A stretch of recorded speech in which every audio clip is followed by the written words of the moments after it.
able to pull it out. So we didn't go soft yesterday. We did a full practice, scrimmage, took charges, everything. So I think that definitely is an advantage of us. Obviously, you guys are very talented three-point shooters. We kind of went away with the second half. Is that different for you guys? You know, you're coaching more inside? Yeah, we knew we had to get it to Dan Connors, because when you get into Danny, he's a really good passer down low. He sees the floor pretty well. So if we get it into him, he's either going to score it or have a really high percentage shot or kick it out for a three. So that was definitely something halftime that we talked about, trying to get the ball in the Dan more.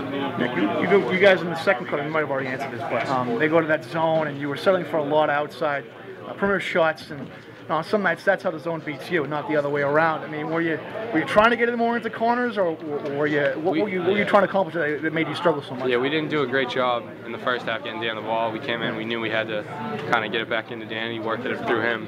We ran a couple more sets for that, and then I started to shoot a little bit better. Vinny started to make some shots. They had to go triangle too, and that definitely opened up the floor for us.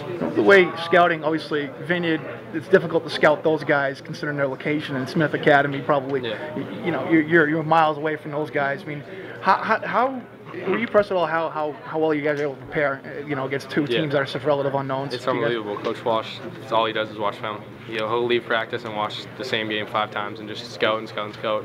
He knows every single move of every player. So we had a ton of film on Vineyard. We watched probably 6 or 7 of their games. We had 2 or 3 games for Smith Academy. So we know their personnel pretty well, and we definitely try to use the scouting to our advantage. How do you get that film at this point? I don't know how he does it. It's all watch. We just sit there and watch it. Because I know they broadcast their games sometimes. I think they put it online. But I mean, like, how do you get film on a team from Western Mass like that? He must know some people or something. I'm not really sure. Does that give you guys a sense of confidence though every time you go into a game? Definitely. We know that if a coach is working that hard to get film and try to tell us how to cover these kids, we know that we can go out and execute it, because that's definitely a confidence booster. And does he let you guys get any sleep? No, not at all. Not at all. We live in the gym.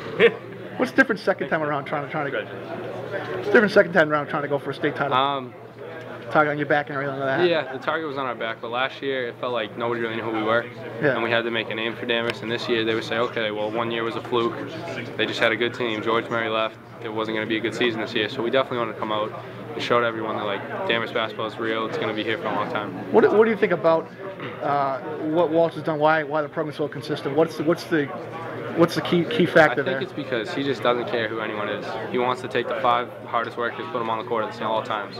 He doesn't care if you're a senior. He doesn't care if you're a captain.